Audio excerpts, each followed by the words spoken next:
وانسف كنبر سرد مزاي عمري حيلي كلنا عاقي فتحك عاتر هزبي حبار يا كاسر بابيتي كمي وحلكم كمي فيلكم كمي حاديركم بايكوانو هو يزلو قد من ساعات مالتيو زروجين خمت لبداي وصل الى لخو خافتي اوفيس عرفتي وسيدي سوني يلا باي صحاي لما انت حيال وسعلا زموقه خافتو من حلفنايو معلتي هون لومي ببزلكم كلكم وغناتنا تغار يتراويان سلامتا يبصحكم كلكم سلامنا وركيه كلها على مود زلخا هز تግራይን ህዝ ኤርትራን ከመያትኩም ከመይኔና ደሓንዲና ቃልሰ ከመይ ይገብረሉ እስቲ እንግዲህ ያው ትግራይ ግብጽ ሱዳን ኤርትራ ናይ ብልጽግና ኦሮሞ ስርዓት ብልጽግና ደርጋውያን ራዕዲ አባራት ኪሎ ይባሃል ነው ከመይ ትሪእዎ ኣለኹም አንቱም ባንዳታት ትግራይና ኤርትራ ካብ ትግራይ ገፋን ይሄ ትግራይ ከም ዝተገብረላ ናውልኩም መጸለምታ ጌርኩም መጽናሕኩም መንሰይ ትግራይ ህዝቢ ትግራይ ክብተን ክፈርስ ኢዱ ክህብ ክፈርሕ ትገብሩ ዝነበርኩም ባንዳታት ትግራይ ባንዳታት ኤርትራ ከመይ ረኺብኩማ አንቱም ሃዲምኩም አዲስ አበባ ኸይድኩም ከጽግዕና ይብልጽግና ዝበልኩም ከመይ ላ ተመችያትኩም ደላ አዲስ አበባ ጥዕማትኩም ትግራይ ከፍያትኩም ዓድኹም ክሒድኩም አደኹም ክሒድኩም ሕሊፍኩም ነደኹም ዓድኹም ክትህቡ አዲስ አበባ ዝሃደምኩም ምቹፍቲ ደኾይናላ ተዓዲ ከመይ ላ ሂዚ ታገፋ ከመይ ትገብረላ ተሸማቕንካ ደኒንካ ትግረውነትካ እውን ዘሕፍረካ ዓድነት ሓይሸካ 4 ኪሎስ ተገቲርካ ቅልፅም ክሓይስካ ምስ ህዝብካ ምስ ሰራዊትካ ምስ መንግስትካ ኣብ ዓድኻ ትግራይ ኮይንካ ትቃለስ እዚ ኣይትሐይሽን ኣብ ኮመንትኩም ክሪኦ ይመልሳ ከመይ ሞ ጥዕማትኩም ዶ አዲስ አበባ ከመይ ሞ ታብርቅርቅ ትብል መብራህቲ ዝገበረላ ብልጽግና ሓንቲ ትካል ዘይተኸለላ ሃናፅታ ዘይሃነፀላ 27 ዓመት ጨለማ ነይሩ ኢሎም ጸላትና ዝፈከርዎ ህወሓት 27 ዓመት ጨለማ ነው ኢሎም ለመኸ ህወሓት መቼ ነው የምትመጣ ይውልና ኮለው ከመንበጣ ሒዚ ከመንበጣ አዲስ አበባ ስለዚ ሓደምክን አዲስ አበባ አይተድሕነክን አዋሳ አይተድሕነክን አርሰነገለ አይተድሕነክን ስርዓት ብልጽግና አይትምሕረክን انت فرحات كوينكن كاب تግራይ ሃዲምክን ሒዝኻ ነልየም ደገ ዘለኽን ተጋሩን ኤርትራውያንን ባንዳታት ናይ ትጉጅለ ክሕደት ግፋለ ትግራይ ከም ዘሎ ትግራይ በሉ ተመልእቲ መጽና አለ ካብ ትግራይ ግልጽና ግልጽ እዩ እኒ ጀነራል ማሾ በየነ እኒ ጀነራል ምግበ በግልጽ خفብ ኢሎም ኣለው ተሓቂ ንሕና ድሕሪ ሒዚ ፈተና ጸላእና ታግዜና ሎም እያ ሒዚያ ወዓል ሕደር ዝበሃል ድሕሪ ሒዚ የለን ምድንጋረ ትግራይ ድሕሪ ሒዚ የለን ኣይሰርሕን እወ ትግራይ ቅልጽም ፈጢራ ህዝቢ ትግራይ መራሒ ናቦቱ መሊሳ ሰራዊታ ህዝባ ኣብ መንግስት ትግራይ ዓሲሉ ዓውታት ንኽንዕወት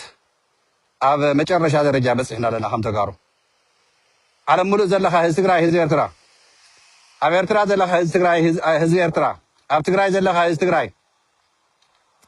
ፈቆዱ ፋሒልካ ዘለኻ ህዝቢ ትግራይ ኣብ ሱዳን ይኹን ኣፍታ ዝውሓጠትና ኢትዮጵያ ትበሃል تفرس زلا بعلى هاجر نابلت تسوع زلا كلها أيها تسفاي تغرس نتوم هاديمهم باندات كوينهم مثلاتنا تسلفوا سمرت دو قلدنا ناولوا أبدق يخون أبدي سابا خوينهم نتقرأي كفرسوا زفكروا فكيرهم مجرشوا مقابرهم يوم كحيتهم زلوا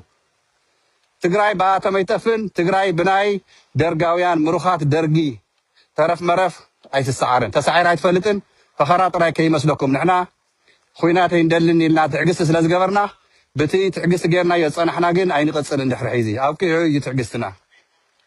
ملك عمالة دايو هزمنا نموته هزمنا نتفتنه هزمنا نتساقي دحر حيزي بزبط صقو تقارو تقرنيا تزاربتي تقراي كنشبطا مغالاتنا خنقتل مرحتي خنجور ناولو صرحوا وزنورو فحبتن نبينا يلنا انكو عدس ولك هز تقراي عالم ملء زلخا انت جينا تقالاساي سراوي تقراي قصللو حيزيا تاغزينا حيزيا تخمتا جنرال ماشي بينا زبلا نحاتو نايبين حساب نايبين ريتو ايكونت نايب مودنا عالم ملء زلنا دياسبرا تقراي يخون حزب تقراي سراوي تقراي منجس تقراي ناي كلنا ايا دحر حيزن احنا بسلامه مجدي عدنا تموليسو حزبنا خنملسينا تعجس جير نمبر عغمسينا ويدما نتكذب دقوسنا رقيصنا عطفينا خاطر مريتنا حيزهم مدلو عدنا بعنا خنقاطر ህዝብና ክንምልስ ዓቕሚ ጥራይ ዘይኮነ ዘለናሲ እስካብ ደብረ ብርሃን ናባሪና ዮሚና ደርጋውያን ዝፈሸለ ሓይሊ ግን ስርዓት ብልጽግና ዘይኮነሲ እቲ ፈሕዳም ዝኾነ ትግራዋይ እቲ ባንዳ ዝኾነ ትግራዋይ ኣብ ውሽጥና እውን ንእሽተይ ተሪፎም ኣለዉ እዮም ተፀረላ ትግራይ ውሽጥና ንፀረለና ኢና ኣብ ህዝብና ተሰግሲጎም ኣብ ሰራዊትና ተሰግሲጎም ኣብ ፖሊስ ተሰግሲጎም ኣብ ውድብ ሕወሓት ተሰግሲጎም ንፀላት ኣሕሊፎም ዝህቡና ዝፀንሑ ባንዳታት ሓደ ብሓደ ከም ቆልዑ ሒዚ ይልቀሙ ይእረዩ ኣለዉ ክብሪ ሃብዎም ንኩሎም ነቶም ናይ ፀጥታ ኣካላት ነቶም ጀጋኑ መትከላውያን ኮይኖም ኣብ ውሽጦም ዘለዉ ናይ ፀጥታ መራሕቲ ይኹኑ ናይ ፀጥታ ኣባላት እውን ንትግራይ ከፍርሱ ሕወሓት ከፍርሱ ኣብ ዘይምልከቶም ቦታ እናእተው ጠልቆም መልቆም ዝብሉ ዝነበሩ ናሃቶም ግዜ እውን ኣብቂዓ እያ ሒዚ ትግራይ እቲ ሓቦኛ ዝኾነ እቲ ተቃላሳይ እቲ ተጋዳላይ ዝነበረላ እምበር እቲ ባንዳ ዝኮርዐላ እቲ ባንዳ ከም ድሌቱ ሳስየላ ትግራይ ኣብቂዓ ከም ዘላ ከም እንዳጋጣሚ አንቱም ዝፈለጥኩም ፈሊጥኩም ኢኹም አንቱም ዘይፈለጥኩም ግን ድሕሪ ሒዚ በቲ ዝመፀና መገድታት ከም ዘይንኸይድ ትግራይ ብደንብ ጌራ ነፂራ እያ ትቃለሰላ ድሕሪ ሒዚ ኣብ ዘመነ ጌታቸው ዘመነ ጻድቃን ኣይኮናን ዘለና ዘመነ ምድንጋር ኣይኮናን ዘለና ኣብ ሰዓት እዚዩ ኩሉ ነገር ኣፅሪና ስርዓት ዘለዎ መገዲ ቃልስና ንጹር እዩ ሰራዊት ትግራይ ሒዚ ዝኩሉ ትዕግስቲ ገይሩ ናብ 4 ዓመት ጽጋዕ ትዕግስቲ ኣውቂዑ እዩ ድሕሪ ሒዚ ቀብጠርጠር የለን ድሕሪ ሒዚ ብሽምግልና ብምምያጥ ብኸምዚ ጌርካ ዝምለስ መሬት ትግራይ ከም ዘየለ ጀነራል ማሾ በየነ ብግልፂ ነጊሩና እዩ መሪሕነት ትግራይ ብግልፂ ነጊሮምና እዮም ሶሪ ሃልሃ ነገር ይሰርሕ ስለ ዘለኹ እየ ውፅኢለ ስለዚሁ እዚ ግልፂ ነገር ዝሓዝናዮ ዝፈለጥናዮ ሒዚ ንሕና ድሕሪ ሒዚ ከም ተጋሩ ልቢ ግበሩ ሽምግልና ግበሩ እዚ ዝበሃል ዘረባ ጠጠወብሉ እቶም ሓድነትና ሓቃፊ መንግስቲ ይሃለወና ከምዚ እናበሉ ዝዓፍሩ ዘለዉ እማንተ ይመስለና እዚኣቶም እቶም ባንዳታት እቶም ወንጀለኛታት ብሕጊ ከይጥየቁ እቲ ዝገበርዎ ገበናት ሓታትነት ስለ ዝመፅእ ሕጊ ወፂኡ ዝኒሒዚ ንኣቶም እንታይ ይገብር ምዃኑ ስለተረድኦም ምክንያታት እዮም ዝፈጥሩና ዘለዉ ንሕና ድሕሪ ሒዚ ማንም ዝኾነ ትግራዋይ ኣብ ትግራይ ክቃለስ እየ ኣብ ደገ ኮይኑ ክቃለስ እየ እጃመይ ከውፍ እየ ዝበለ ዝኸልከሎ ዘባረሮ ኣካል የለን ንሱ ኣይኮነን ዕላማና ንሱ ኣይኮነን ስራሕና ሒዚ ግን ህዝባዊ ወያነ ሓርነት ትግራይ ዘውፅኦ መግለፂ ቅድሚ 20 ደቂቃ ዝወፀ መግለፂ ረእይዎ ኢኹም ፖስት ገይረልኩም ኣለኹ ፌስቡከይ እንታይ ዝብል ዘሎ ብቲ ዝኸደ ዘሎ ብልፅግና ድሕሪ ሒዚ ኣብ ህዝቢ ትግራይ ጀነሳይድ ንክፍፅም ዝጓዓዞ ዘሎ ዝዘጋጅዎ ዘሎ ከይድታት ኣይን ብምንም ተኣምር ሱቕ ኢልና ኣይንርእን ህዝብና ሱቕ ኢልና ኣይነጨፍጭፍን እዚ ኩልኻ ዓለም ሙሉእ ዘለኻ ዳያስፖራ ትግራይ ህዝቢ ትግራይ ብምሉእና ተረዲእና ድሕሪ ሒዚ ምሳና ተሰለፈ ሓይሊ እቲ ዝሕግዘና ሓገዛት ምስገና እናሃብና ውድብና ሕወሓት መንግስቲ ትግራይ ሰራዊት ትግራይ ህዝቢ ትግራይ ወሲኑ ወዲዩ ድሕሪ ሒዚ ኣብ ቀረባ ግዜ ለውጥታት ከም ዝረአ ጥራይ ዘይኮነሲ ህዝብና ናብ ዓዱ ተመሊሱ ብሰላም ክነብር ድሕሪ ሒዚ ብሽምቓቕ ምፍራሕ ዘየለ ስርዓት ብልፅግና ደርጋውያንን መንጨብጨብቲ እዞም ዘርኦም ዝፀየቑ ትግርኛ እናተዛረቡ ደቂ ነጥለባሽ ዝኾኑ እውን ሓቢሮም ዝጠፍሉ ሰዓት ኣብቂዕሎ እታ ግዜና ሒዚ እያ እታ ሰዓትና ሒዚ እያ ኣብ ኣዲስ ኣበባ ዝኒሄ ራዕዲ ሶይካ ብታሽም ከይመስለኩም ኣዲስ ኣበባ እዩ ዝኒሄ ራዕዲ መቐለ ኣይኮነን እወ ትግራይ ማሒዚ ትፀረላ ሰላም ትኸውነላ ስለዚሁ እዛ ሰላም እዚኣ መሬትና ክንምልስ ህዝብና ክንምልስ ናይ ኩልና ቃልሲ ሒዚ እያ ወዓል ሕደር ያህለና ድሕሪ ሒዚ ወዓል ሕደር ኢልካ ዝመዓራረ ነገር ኣውቂዑ እዩ ድሕሪ ሒዚ በቃ ንባንዳ እስር ቤቱ ንተቃላሳይ ምስጋና እናሃብካ መዋፅኦና ሒዚ ብሓደ ኮይና ፀጢልና ሰጢልና ምቅላስያ ተቃልስና ካነየይ ንሕና ድሕሪ ሒዚ እናለመና እናቃባጠርና ዘይኮነ ብቕልፅምና ዓድና መሬትና ክንምልስ ተዳሊና ኢና ሰራዊትና ከምቲ ጀነራል ማሾ በየነ ዝበሎ ድልው እዩ ሒዚ በቃ ብሰላም ክንምልስ ኢልና ትዕግስቲ ጌርና 4 ዓመት ተፀቢና 4 ዓመት ግን እንታይ ከም ዘባኸና መስዋዕቲ ዋጋ ከም ዘኽፈለና ርኢናዮ ስለ ዘለና ድሕሪ ሒዚ ኣቃባጢርካ ሽምግልና ኣባሳንጆ መሲንጋ ኣምፂኻ ዝፍታሕ ፀገም የለን ድሕሪ ሒዚ ብልፅግና ኩናት ኣውጀ ኣብ ትግራይ ኣተግቢርዎ እዩ ብድሮናት ጨፍጭፉና እዩ ስለዚ ኩናት የለን ትብሉ ሰባት ኩናት ነትርፍ ትብሉ ሰባት ንስኻትኩም ካሕዳማት ኢኹም አንጻር መከተና አንጻር መንግስትና አንጻር ሰራዊትና አንጻር ህዝብና ኢኹም ህዝቢ ትግራይ ብሰላሕታዊ ይሓልቕ ነይሩ ሒዚ ካን ብድሮናት እናጨፍጨፈ ብልጽግና ኦሮሞ ኣብ ትግራይ ስርዓት ብልጽግና ይዝብል ዘሎ ኻነ መንግስቲ ናይ ስርዓት ብልጽግና ኮይኑ ከመሓዳድር እየ ዝብል ዘሎ ድሕሪ ሒዚ ንሕና ኩናት ከፊቱ እዩ ትግራይ ኣብ ኩናት እያ ኣትያ ዘላ ምሳና ዝስለፍ ሓይሊ መን እዩ ርኢናዮ ኣለና ሱዳን ክብረለና ከምቲ ልምድና ህዝብታት ኤርትራ መንግስቲ ኤርትራ ሰራዊት ኤርትራ ምሳና ምስላፉ ብጣዕሚ ኣብቲ ድላይ ዝበሃል ሰዓት ሒዚ እዚዩ ንኣና ኣዝዩ እቲ ፅምዶና እቲ ዘላቒ ፅምዶ ንቃለሶ ዘለና ብደንብ ጌርና ክንጥቀመሉ ኤርትራውያን እውን ብሰላም እቲ ዞባታት ዘለውዎ ጎረባብቲ ንሕና ምስኦም ብሰላም ክንነብር ዝሰርሕዎ ዘለዉ ስራሕቲ እዚ ንኣና ምስገና ኤርትራውያን ኩልኩም ኣብዚ ተፀሚድኩም ኣብዚ ተሰሊፍኩም ኣብ ጎንና ዘለኹም ክብረለኒ ምስገና ኣለኒ ቀፅልሉ ክንዕወት ኢና ሓቢርና ምክንያቱ ንኣኻትኩም ከጥፈኩም እየ ዝበለ ብልፅግና ናትና ኩናት ፅባሕ ንጎ ናትኩም ኩናት እዩ ሓበራዊ ቃልሲ ሓበራዊ መኸተ እዩ እዚ መኸተ እዚ ንምክቶ ተጋሩ ኤርትራውያንን ናይ ክልተና ቃልሲ ከመይ ገይሩ ራዕዲ ፈጢሩሎም እኒሄ ኣዲስ ኣበባ ትፈልጥዎ ኢኹም ተጋሩ ትፈልጥዎ ከምኡ ኤርትራውያን ከምኡ እውን ስለዚሁ ንሕና ወዓል ሕደር ዘይብሉ ሒዚ ናብ ኩናት ኢና ንኸድ ዘለና እቲ ኩናት ተጀሚሩ እዩ ብልፅግና ጀሚርዎ ውዕል ብተርያ ፍሪስዎ እዩ ሽምግልና ዝበሃል የለን ድሕሪ ሒዚ በቃ ልክዓ ፍለጥ ትግራዋይ ኣይትዳናገር ኣይትጋጌ ኣይትሰሓሓት ኣብ ኩናት ጀሚርና ኢና ኣቲና ኢና በቃ ንሕና ድሕሪ ሒዚ መፂኡ ብድሮን እናጨፍጨፈና ህዝብና ሰራዊትና ብድሮን እናተወቅዐ ድሕሪ ሒዚ ሱቕ ኢሉ ዝርኢ መራሒ ሱቕ ኢሉ ዝርኢ ህዝቢ ሱቕ ኢሉ ዝፅበ ሰራዊት የለነ ትግራይ ኣብቂዑ እዩ ድሕሪ ሒዚ በቃ ኩናት ኣቲና እየና ኩናት ፈሪሑ ኣዲስ ኣበባ ዝኸደ ግን ፅባሕ ንጎባ ክረኽባ እዩ እታ ኩናት ትውላዕ ኣብ ትግራይ ከይመስለኩም ተከዘዘብ ዓቕሚ ዘለዎ ከይመስለኩም ተከዘዘብ ኣብ 3-4 መዓልቲ ኣብ ሶምን ምስ ናይ ብልፅግናኡ ዘሎ ሓዊስካ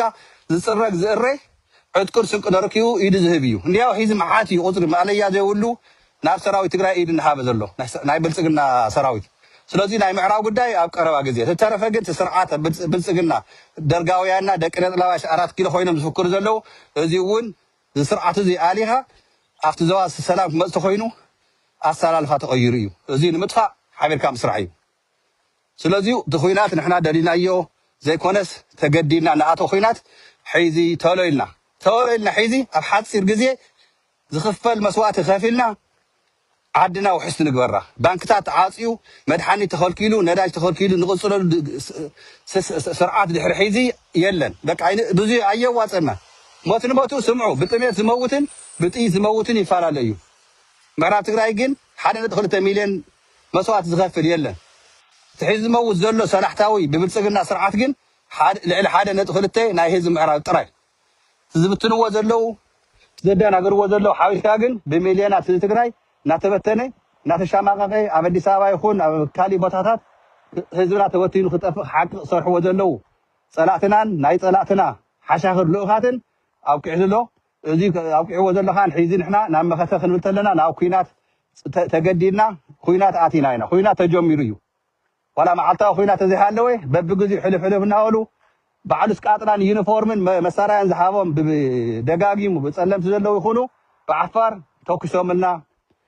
ዋጋ ዝኸፈልናዮ ኣሎ መናእሰይ ሲኢልና ናብቲ ንሱታት ተገብረ በቲ ድሮን ጨፍጫፍ ብተፈላለዩ መሓውር ብልፅግና ኩናት ከፊቱ እዩ ስለዚ ንሕና ሒዚ ሰጢምና ሰሚርና ቃልስና ኣብ ቀረባ ግዜ ክንዛዘም ተዳሊና ዶ እዩ ትሕቶይ እዚኣ እንድሕር ተዳሊና ተለይና ትዛዘም ተለይና ንኽዳ ህዝብና ብሰላም ክረክብ ባንክታት ክኽፈት መድሓኒት ክኣቱ ነዳጅ ክኣቱ ናብ ትግራይ ስርዓት ብልፅግና ስርዓት ደርጋውያን ክድምሰስ ክጠፍእ ንዘለዓለም ሃገረ ትግራይ ንሃንፀሉ ኣብ ቀረባ ግዜ እዩ እዚኣ ከይትርስዕዋ እዚኣ ኢለ እቲ ናይ መግለፂ ናይ ሕወሓት ከዓ ነየ ድሕሪ ሒዚ ከም ድልየቱ ዝጭፍጭፎ ከም ድልየቱ ዘቐትሎ ትግራዋይ ኣብ ትግራይ ከምዘየለ እቲ ናይ ሕወሓት ሰሙናዊ መግለፂ ኣንብዎ ብደንቢ ጌርኩም ረእይዎ ትኽክል እዩ ድሕሪ ሒዚ ንሕና ተሻማቂቕና ፈሪሕና ደኒና ንቕፅሎ ቃልሲ የለን ብልፅግና ድሕሪ ሒዚ ንሕና ኣፐርሃንድ ኣለና ምክንያቱ ምሳና ተሰለፈ ሓይሊ ሱዳን ኤርትራ ግብፂ ፋኖ ካሊእ ንሕና ንማየጠሉ ንሕና ንኣና ረብሓታትና ክንቅይሮን ኣብዚ ጠንኪርና ክንሰርሕ ካልኦት ሃገራት እውን ምሳና ንክስለፋ ንስራሕ ናይ ተወልደ ዕንብብ ጉዳይ ናይቲ ውሽጥና ሕመቃት ግዕዚና ወዘተ እናተዛረብክዎ ፀናሕኩ እውን ኣብ ቀረባ ግዜ እዚ እውን ተዛዚሙ እቲ ሕድሕድ ነጥብታት እናቐመጥክዎ ዝመፃኹን እቲ ሒዝ ዛረብኩም ዘለኹ እውን በተለይ ناي تولد عم بقداي ناي سلا محاورنا قداي ناي تقراي أبز قربا جزي حيزي تما عراريو تستخاخيل مسوات شعيهم مكيس لكاس تخكل حقي نيرو الناوركم تفهم تناقل محيزي تفلالي نقرات تزاركم شعو بقتولو سنحلكم تحقق مسوات أجن وا حق باين رجال يوم صار حقي نيري تولد حافربا سلازي زيادك حفركم يو أنا سويلات اللي تحضيره والكسبات حدنتنا خشرشر عامنا خبتن زي كونه تحقق افتبايت هذا اللي مصنع تجيره بدم بجيره إنفورماشنات جازر جيره تفاكت فاين زبهر له أتحيزه إيه عم ميديا وصي الزرب سكاب حيزي تحد تحلفه ملقتن حساباتن جن اتي جيجاتاتن اتي تكلناتن جن سمعنا مدري تحققنا زحاجة يو نحلف وصاني حت حقنا بحزون بعلو مسكرنا تريوهم تولد عمبب زمرحو سنترال تلجن تግራይ ድሕሪ ሒዚ የለን ተወልደ عمبب ድሕሪ ሒዚ ኣብ ትግራይ ናይ ስላያ ወታደራዊ ስላያ መራሒ ኮይኑ ዝቕፅለሉ ግዜ ኣብቂዑ እዩ ንዚና ተቃሊስና ንዚ ሓቂ እዩ ንዚ ተቃሊስና እወ ኣነ ንክዕ ተወሰንኩ ሰባት ሶርፉኒ ተሸማቀቁኒ ሓሳብ ትብልኒ ከምዚ ትብሉ ነርኩም ኢኹም ይርደኒ እዩ ሶኬ ሞሽን እዩ أنا ذكرت أنا صرحه بإنفورميشن جازرني بفاكت فايندينيو بإفيدنسيو جنساتكم قال بقى أنا سمعت كارسي سوكي يردنيو سمعتكم إذا سألكم سلة صرفكم إني تقولين صحابي تقول سلة دولكم تسلمي هذا اللي خاص سلة دولكم لسه يكون أنا تسلم بس ما نمي يبلي انتاي حلف انت في دولة ثانية يكون تولد عمبي يكون ود ورد يكون جيتاتشو يكون زيوم تجار يوم بتصرحوا ولا إيدهم جن مصنع تجيره يتحاوري هذا حلف نيره سلازيو أنتم أوزيو بقى information ميكي زمسألنا important يلكم نتخاطركم نتصنعهم حيزون أفتقار سندقنا أبغون هستقراي أبغون سراوي تقراي أبغون منجس تقراي تسلفكم مختنا أوزي درجة ذات صحهم قاصر له حيزون علاوي معتاوي بتعمي important زخونن حق أو زخونن information نام صحوا يوزي زعمتلكم أوزي كومنت صحافة لي جيجان تخوينه تجيجا بمتعي مرتعية بتشمتي شمت حيزنا سلازيو أنا أول حيزي أقدم أخنقركم دحر حيزي وتعدراو سلايا سنترال انتليجنس بحر نايتقراي بتولد عمبب زي كنا خمر رحسي بتوم جاجانو خوينم نعدهم نديهم حليفهم زيهو مستر نايتقراي قطيوم هيوتهم مسوات زخفل الله واجا زخفل الله نرب حتاتهم ناي ولكر حفت جنتهم بدي ساوات زلوا خيتن كفهم ناي 10 مليون دي ناي 30 مليون ناي 8 مليون ناي 100 مليون هنسا زي يكون انت عبي حفت جنت ناي تقراي تهزوها تعدفايو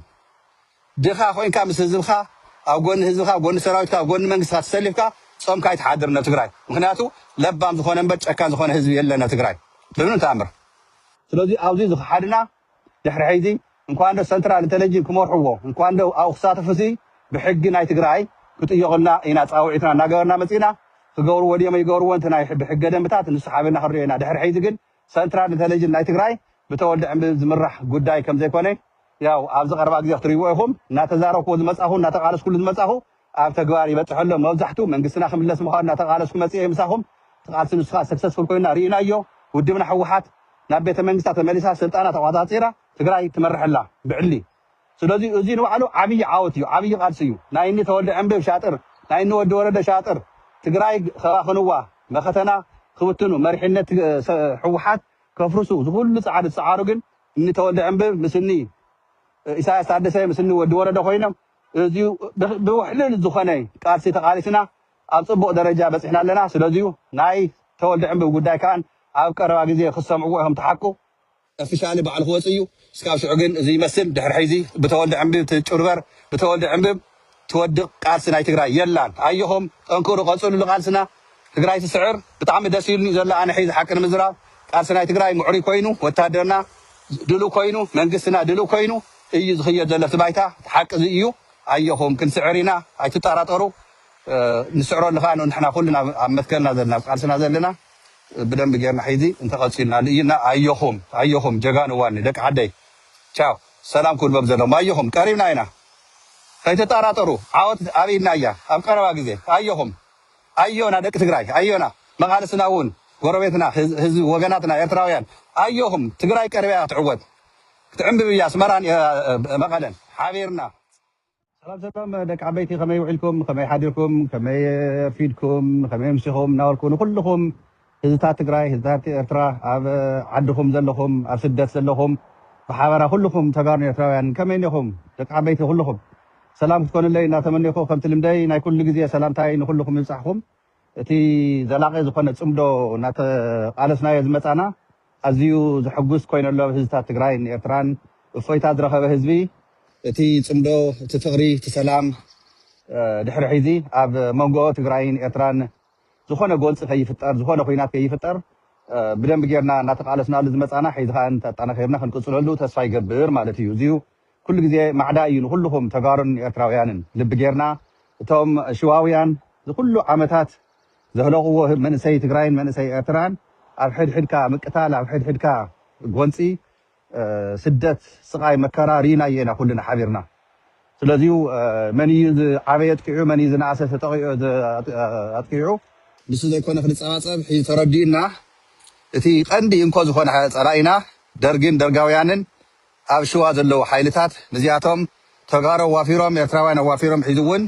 ህዝቢ ትግራይን ህዝቢ ኤርትራን ለቢሙ ነቂሑ ብሓደ ተሰሊፉ ሓደ ፀላእ ዘለና ኣብ ሽዋ ዘሎ ንዘለዓለም ደምሲስና ንቐፃሊ ህዝብታት ትግራይን ኤርትራን ሰላም ክነብሮ ዓዶም ዝወሰነ ህዝቢ ኣለና ነዚ ህዝቢ እዚዩ ነዚ መሪሕነት እዚዩ ነዚ ሰራዊት ክልቲኡ እዚዩ ክብሪ ይግብኦ እዚ ከዓ ክቅፅል ኣለዎ ባህሊ እየ ኣነ ስለዚሁ እቲ ናይ ርክክብና ምስ ኤርትራ ርክክብ ጥራይ ዘይኮነሲ ዝዓወተና ንፀላእቲ ደጋጊሙ አንጓም ዘሰሰይ እነዚህ ሁለቱ ትግሬዎች አንድ ላይ ከሰሩ አንችላቸውም ዝወልዎ በመሐርኛ ሰሚዕኩም ይሁን ኩልኩም ስለዚህ አነ ታየ ዝብለኩም ኩሉ ግዜ ተጋሩዋኒ እቲ ረብሓታት ናይ ኤርትራ ልቢ ጌርና ምስ ኤርትራውያን ሰላም ምፍጣር ኣብኡ ጠጠው ይበልናን ሱዳን ፀገም ነርና ይፈልጥን ኣብ ጎኒ ሱዳን ምስላፍና ኣብዚ ፀገማ ናይ ሱዳን ብጣዕሚ እያ ኣነ ደስ ይብልኒ ተጋሩዋኒ ምክንያቱ ሱዳን ካልአይት ዓድና እያ ሱዳን ኣብ ዘመናት ዝሓለፉ ናይ ደርግን ደርጋውያንን ኣብዚ ናይ ሒዝ ነበረ ጨፍጫፍ ኩናት እውን ሱዳን እያ ህዝብና ተቐቢላ ዕቑባ ትካናኸኖ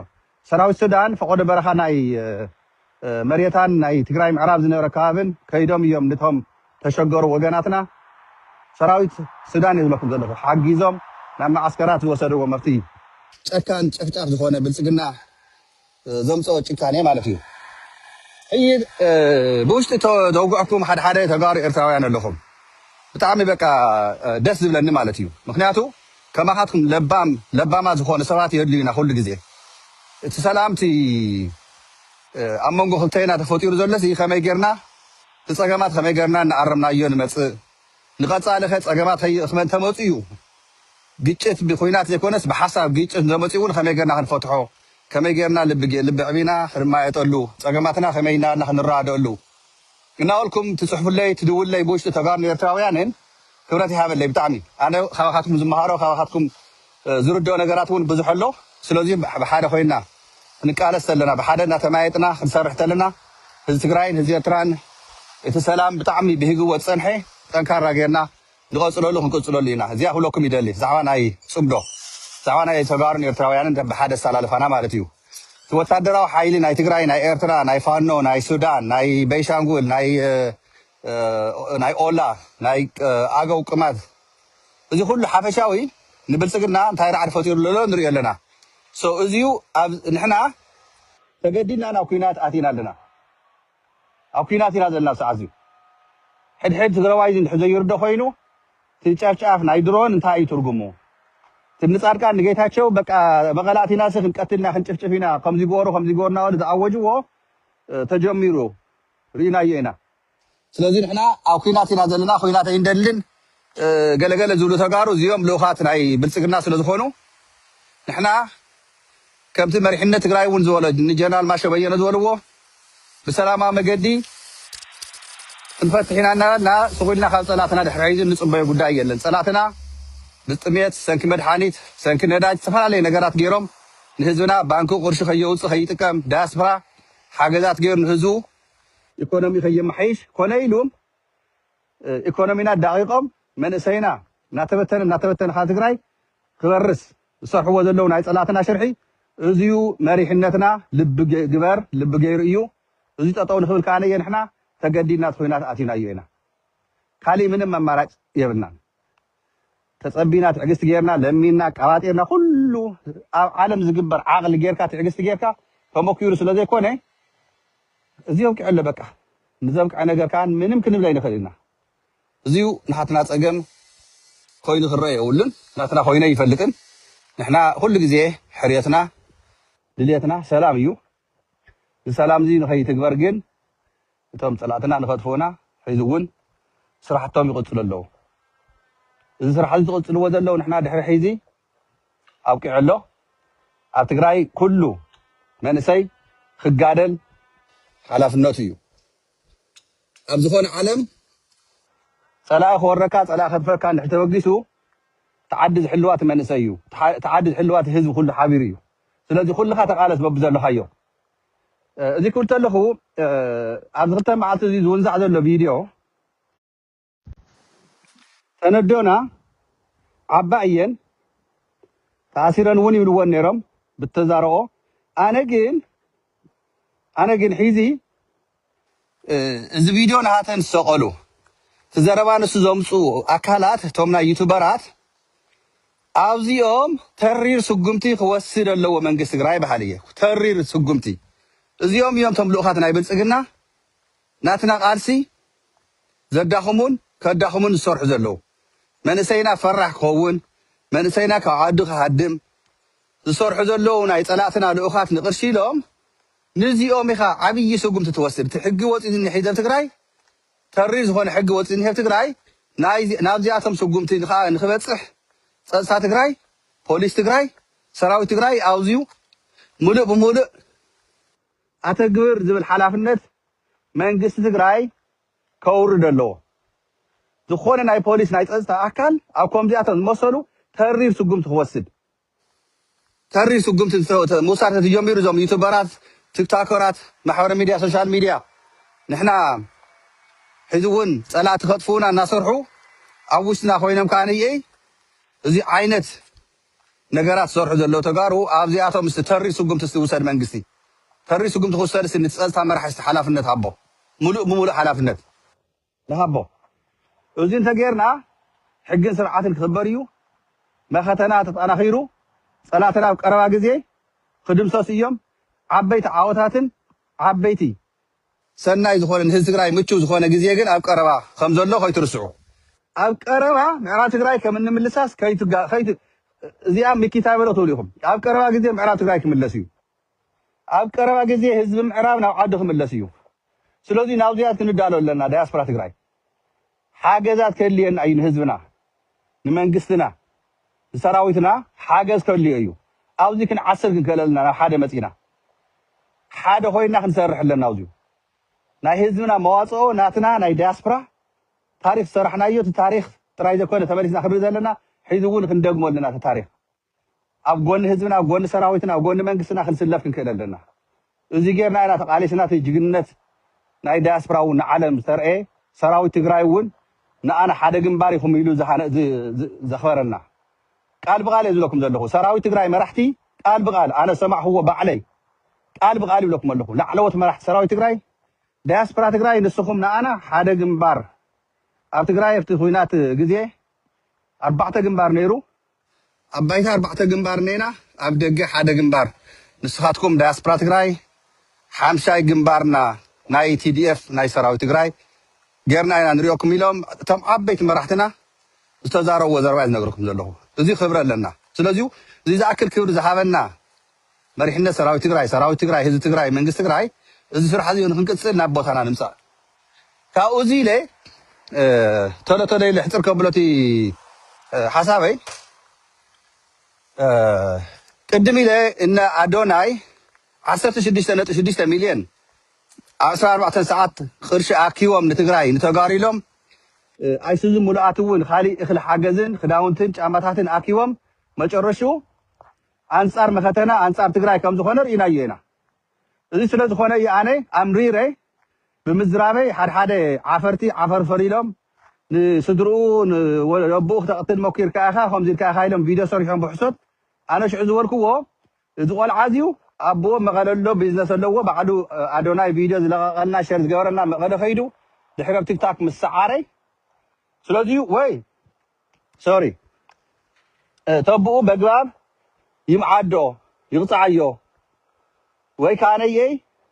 ودي بلصقيو سد خوينيو إلو يتفايو إلى تزاريبه أتقرأي سلازل مغلله سلازل لكن حنت نقدر كيتنقفوه تا فيديو زلقا أدوناي بعلوون تا رستوران نايبو زرقينا ون أو منهم كيتولو وي لا تزاريبه حيزا قوامي ون زيايا ناوز خيرنا قدايا لكن حانت قول عاوزي كاب زقرمكم زي ما دو قليلا يا تشوم السوشيال ميديا تفلت حقنا شو ما خانيه هو حقوس يتبال عاوزي أمريكا هذا لا حيزي عشان أبدي سوا خير انترفيو زقورتسي نايشن دا أمباسادر تبع هيلاس تحاريا تناي زحالة فشندس نساس توهي وانسا نايشن دا نتقراي وكيلاس نايشن دا شلمات قدفو حسو ومو نتقراي وكلنا توهي وان بشن دا زل كلن تي دي اف وعرطات اندهالوا زل كلن جيغانو اندهالوانا دمنتاي مورال اليوم اتوم نايشن دا مرحتي ناي تقراي توريزمنا تاهم تلوتي حد حلقس نبر سبعي بمنتاي مورال يقوم نفهم زياتن مثلا تاريخ ناي تقراي ايصنا خمس نحراون ناف سدت عابينا برخه عابينا تقدينا بدنب غيرنا زصنعنايو زفلطنايو انتاي سلا زخون ايو نسخاتكم زن كلن وعرتات تقراي افت جنبار دشكا حيزن فنجي ناب تانك ناس سقلا 4-5 تانك زقاصلا وعرتات اندهالوانا جغان زخونا تغادلتي وعرتات اندهالوانا نخمزياتن مثلا تسدد تግራዋይ بسنكي ኢትዮጵያ ናብ ሱዳን ተማዛበለ ህዝብና بسنكي ኢትዮጵያ ናብ ሱዳን ዝኸዱ $15,000 ዋጽስ ዝኾነ ባቲንግ ነይሩ ኣብ ኢትዮጵያ ብባቲንግ ኢትዮጵያውያን ናብ ሱዳን ከይዶም ተጋሩ ኢላክ ትዛረብ ዘይትኽእልሲ ነዚኣ ይኹ ኣምባሳደርኩም ናይ ትግራይ ኣምባሳደርኩም ስልጣን ይኩማ ነዚኣ ዋዕሮ ናይ ትግራይ ተባሂላ ኣሸንዳ ናይ ትግራይ ተሸሊማ ንሳይ ኮነ እንትጸገም አንቱም ከምኡ ጌርኩም ዝወሰንኩም ናይ ትግራይ ቴሮሪዝም ትመርሑ ክራፕት ዝኾንኩም መራሕቲ ንስኹም ይኹም ገበነኛታት ንስኹም ይኹም ወርደተኛታት ንስኹም ይኹም መሕፈርቲ ንስኹም ይኹም ናይ በሓቂ ስድታት ንስኹም ይኹም ናይ በሓቂ ኣደ ትግራይ ዝኸሰረት ንከምዚኣተን ዝመሰላሲ ብምንታይ ሞራል ይኹም ይኩም ይፈልጥ ያነ ብዝምድና ብመወስዎ ብሕውነት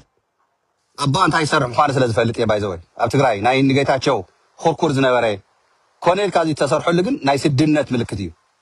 ምክንያቱ ዘን ኩለን ዋዕረታት ዘን ኩለን ተጋደልቲ ገዲፍካ ንሓንቲ ዘይትረብሕ ከምዚ ገራ ንትግራይ ተዋርድ ተጋሩ ተሰዲዶም ብሰንኪ ኢትዮጵያ ኢላ ክትዛረብ ትኽእል ናይ ኣዶናይ ዘምፅኸዎ ምስ ኣዶናይ ኮይና ካብ ኣሜሪካ ኢትዮጵያ በቃ ሃፍታም ከም ዝኾነ ፅቡቕ ነገር ከም ዘለዋ ምንም ፀገም ከም ዘየለ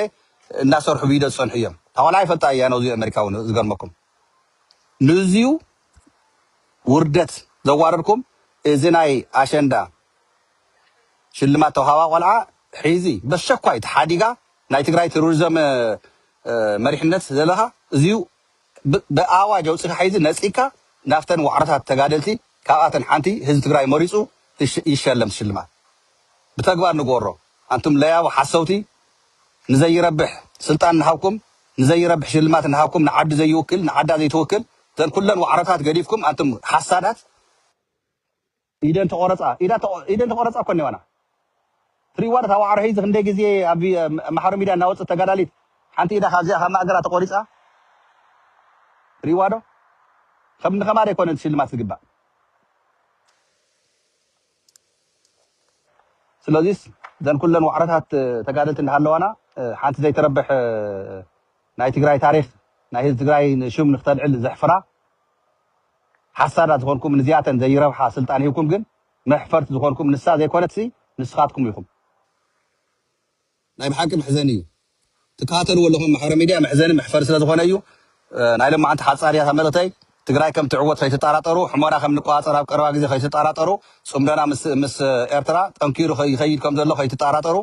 ናይ ፍቅርታት ትግራይን ኤርትራን ክቅጽል እዩ እዚ ቃልሲ እዚ ከዓ ነየ ከም ዘለዎ ኮይኑ ንሕና ኮይናት ተወልዑ ዘሎ ኣብ ትግራይ ብድሮናት ናይ ብልጽግና ኣብ ቀረባ ግዜ ዛዚምና 4 ኪሎ ዘሎ ስርዓት አሊና بسلام عدنا خمنا تو خيت تاراترو ببزلهم بسلام كله يغني لي مزاي عمري حيلي كلنا اخي فتحك عاتر